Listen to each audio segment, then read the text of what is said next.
I promised to give the siblings some privacy, so let's talk about our business first. What do you say? That sounds sensible enough. Since you went through the trouble of gathering the family head, the crew, and the Stellaron hunters, I'm guessing you have something important to say, Mr. Gallagher? Oh, is it that obvious? The look on your face is practically screaming, I'm the one behind all this. You're right, Mr. Yang. It is indeed time to come clean on everything. The siblings already know what they need to, and they've made their choice. But you, Nameless, arrived a bit late. So it's only fair that I answer your questions. Before we begin, let me reintroduce myself. I'm the founder of Dreamflux Reef, the deputy of the Watchmaker, and the one who sent out that invitation.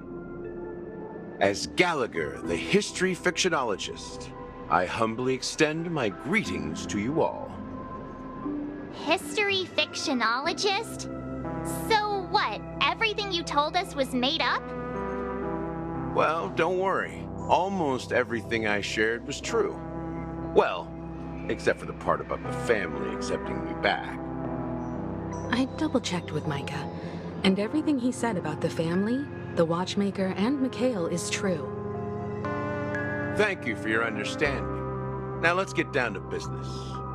I'm sure you're all wondering why I went through the trouble of setting up this battle for the legacy, inviting different factions, and stirring up a ruckus all over Penacony. Well, it all boils down to something very familiar to all of you. The Stellaron.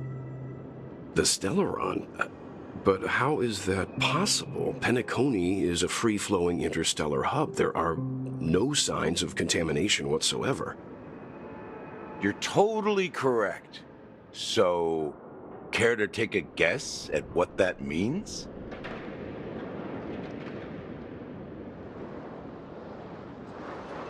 I wish that were the truth. But if that were the case, I wouldn't have invited all of you. The sweet dream doesn't come out of thin air. If you think of the memory zone as the sea, creating the land of the dreams is like filling that wild ocean with earth to make an island. To achieve this feat, without the help of an emanator of remembrance or enigmata, the only way is to use a Stellaron. And that's not something you can achieve with a simple wish. It requires vast quantities of knowledge, time, and manpower. I'm sure you get what I'm hinting at. In Azdana, the planet of festivities itself is a Stellaron disaster. The planet of festivities itself is a Stellaron disaster? It all started a long time ago, back when the Watchmaker and his crew liberated the frontier prison. They faced countless challenges as they began building Penacony from the ground up. That's when the idea of using the Stellaron came into play. The Stellaron first entered the Azdana system during the war. The Nameless warned everyone against the folly of attempting to tamper with such a power, and most heeded their words. But there are always people in the shadows with ulterior motives. The turning point came after Tiernan's death. With two of the Nameless gone, the Watchmaker had to go to the front lines. It was at that moment his rivals saw an opportunity.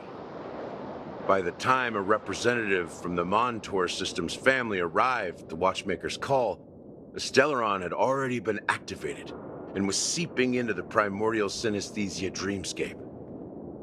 And I suppose the family happened to possess the knowledge to seal the Stellaron? Not just that. They knew far more about the Stellaron than the average person.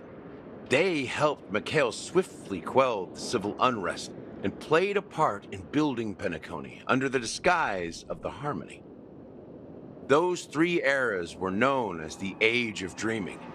The Watchmaker, who had been left in the dark, sent out invitations across the universe, spreading the hype around the land of the dreams.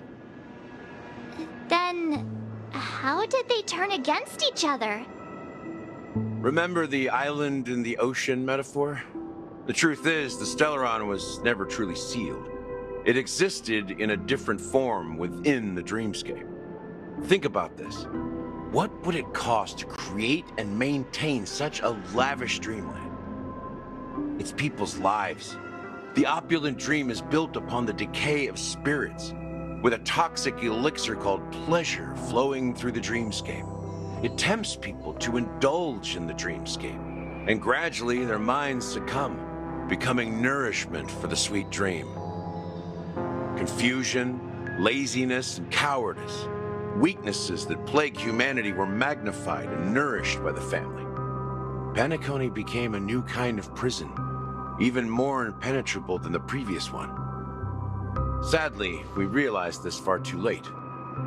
By then, the family had a firm grip on Penacony, swiftly quelling any opposition that arose. At my wit's end, I had to use the power of the Enigmata and sought refuge in this chaotic realm. Over the years, I created a meme within this dream for our use. Dormancy. That's its real name. We exploited a loophole. You see, regular people can't fall asleep again while they are inside the dreamscape. So this is the true meaning of the impossible. You sent out invitations in the Watchmaker's name to find forces capable of resolving the Stellaron disaster and draw them into Penacony to uncover the truth. It's not just that. Above all, I wanted to see what happens when the major factions engage in a struggle for the legacy. Since this is the Watchmaker's first announcement in decades, the traitor within the family is bound to reveal themselves. So, the legacy is just a facade. If you want to consider the Stellaron as the legacy, I'm totally fine with that. If that's the case, where is the Stellaron now? That's a question for Mr. Wings. The Stellaron is still under the family's control, and as the head of the Oak family, I'm sure he holds all the answers.